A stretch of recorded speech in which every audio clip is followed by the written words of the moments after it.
All right, so look, people ask me all the time, why are you always so serious?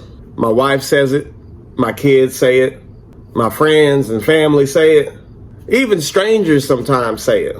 I'll be at the gas station or at the store and somebody just be looking at me. Even if they don't say it, I can tell what that look means. That look is like, damn, why is he so serious?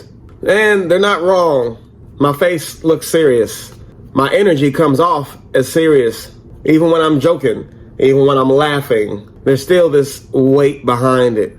Recently, I saw this trend on TikTok talking about neurodivergent facial expressions. Basically, the whole thing was talking about how neurodivergent people are wired differently. And a lot of times we can end up looking mad or upset, but we're just thinking, you know what I'm saying? Some people even may call it the autistic eyes. That's a new one.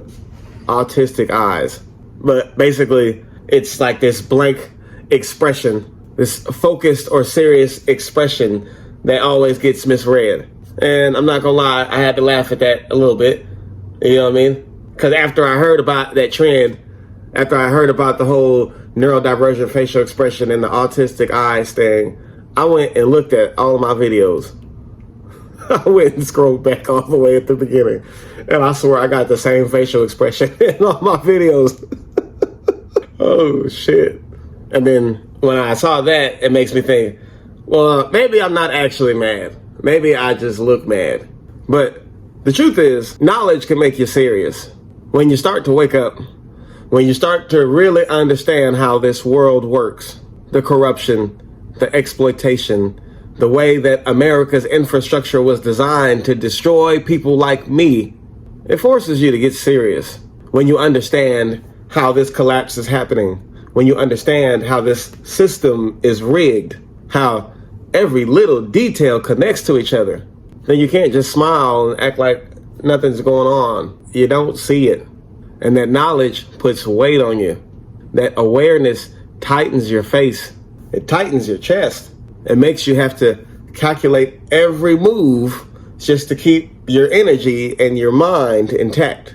And then there's the spiritual layer, the unseen experience. Call it the demiurge, call it the matrix, call it the program, whatever you want to call it.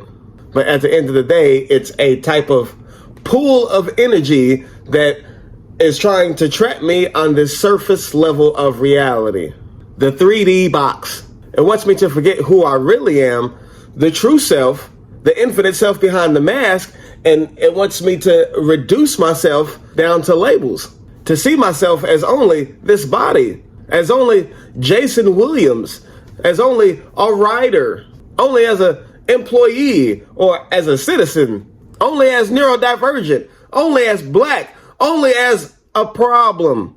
That's all the boxes that the world wants to put me in and wants me to accept as my complete identity. And trying to keep my mind intact and trying to keep my shit together, going through all of this takes effort, takes extraordinary effort. It's serious fucking business. So when people ask, why are you so serious? I've got my reasons. Knowledge has made me this way. But here's the paradox. The deeper that you go into the knowledge, the more intense it feels and the more it demands. You build up layer after layer of awareness, connecting all the dots, exposing every lie, and seeing this whole collapse for what it really is. And it takes seriousness to get there. But the paradox is, once you've seen enough, once you've built up a certain amount of understanding, the point is not to stay heavy.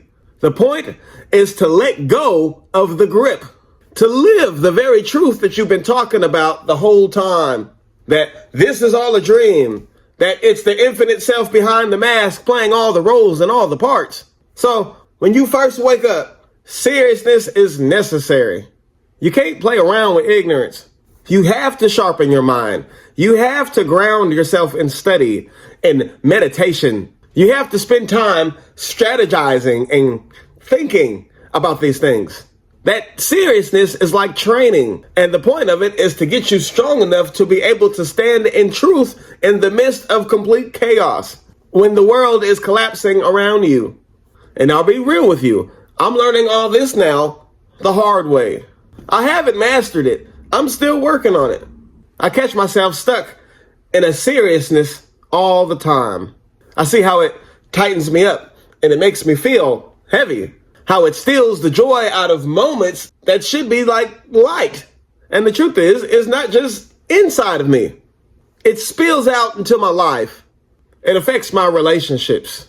It affects the way I parent, the way I have patience with my children. It affects how I show up for my family and friends. It even drains me physically, my energy levels, my ability to rest. And the crazy part is that maneuvering through this paradox sounds like it should be easy. It's real easy to say, just relax. Don't take everything so seriously. Or to just keep repeating metaphysical quotes. The universe is mental. The mind is all. As above, so below. As within, so without. But living those truths out in real time is a real challenge. Because if the infinite self is behind the mask playing all the roles and all the parts, then in truth, what I am is everywhere. Every character that I meet, every situation that I face, it's all me in another form. That sounds simple. Everything is me. I am everywhere.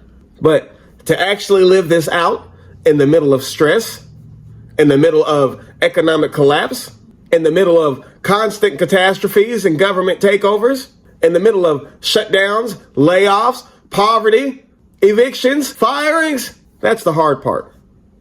It's one thing to know all these things in your mind and to be able to repeat the quotes, but it's a whole nother thing when you start to embody it in your choices, in your relationships, when the world is falling apart around you.